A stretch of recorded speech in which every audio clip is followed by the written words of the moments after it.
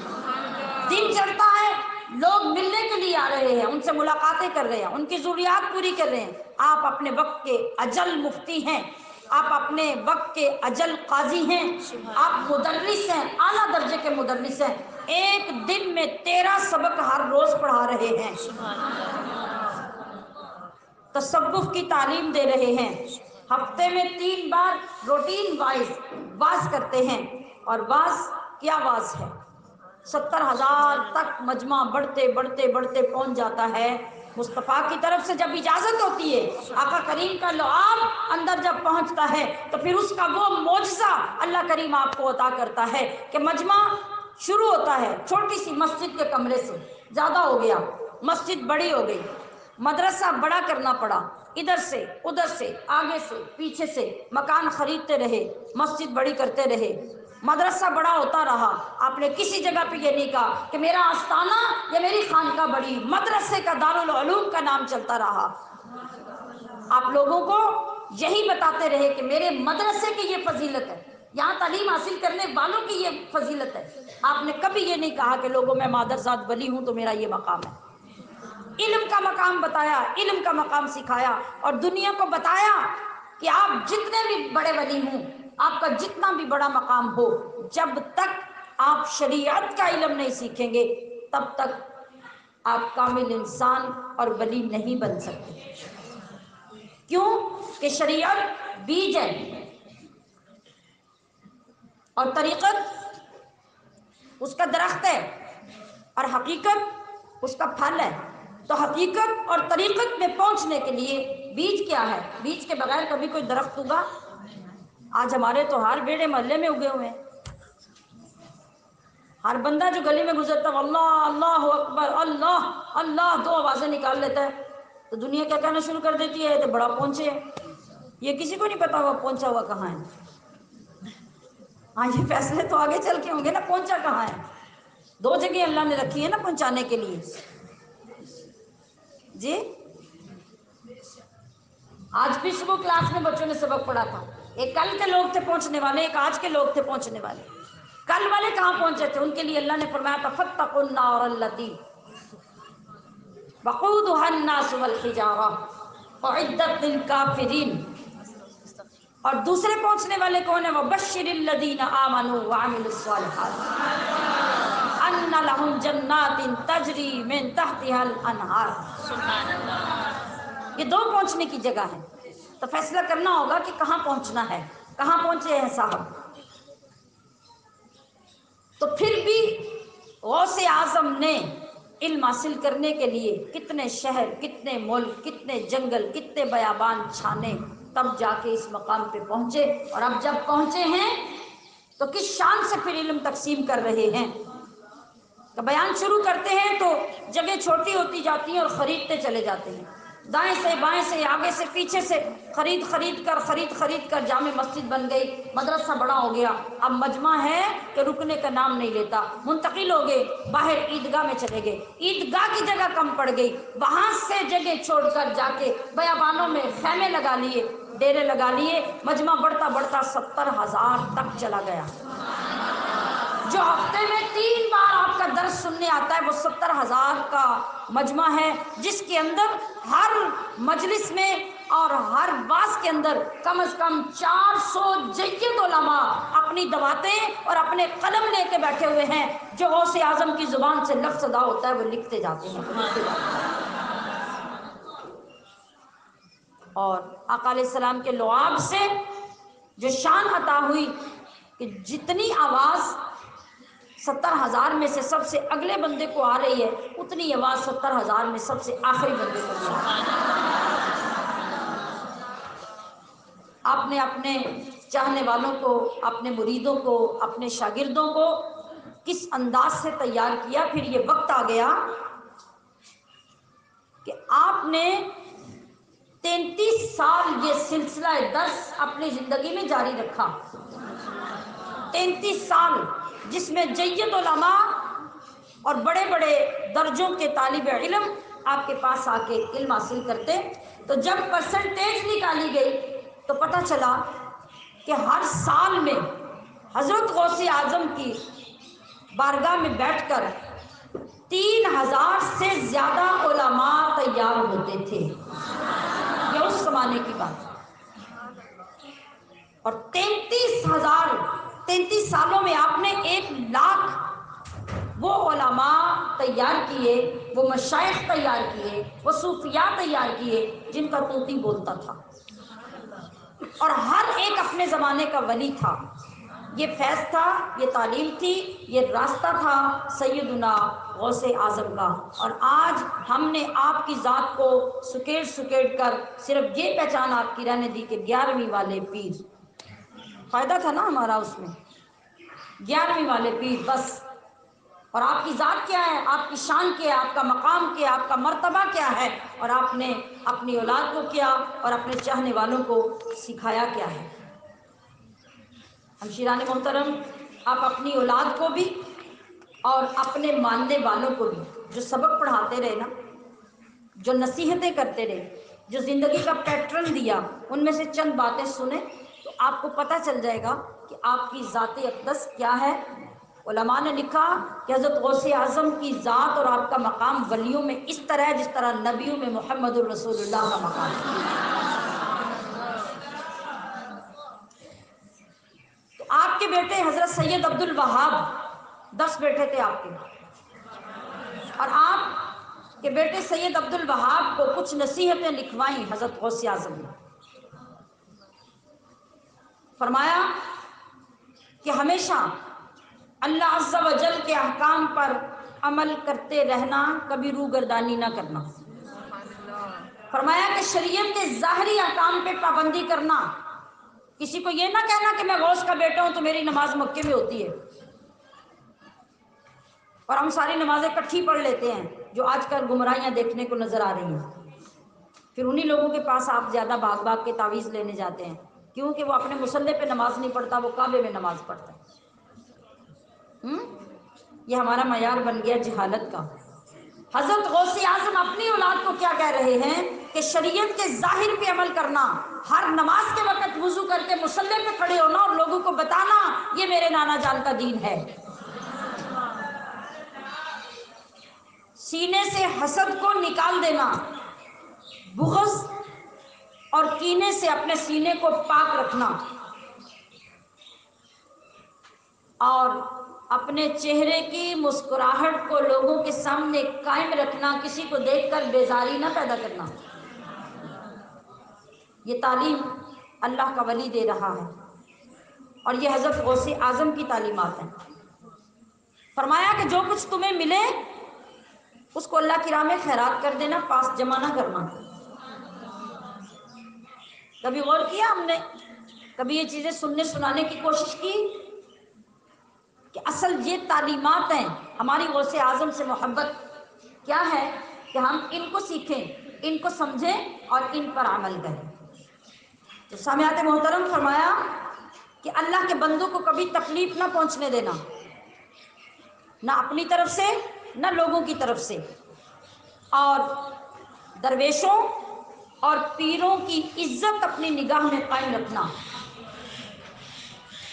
اپنے دوستوں سے کبھی لڑائی نہ کرنا اور چھوٹوں پر ہمیشہ شفقت کرنا،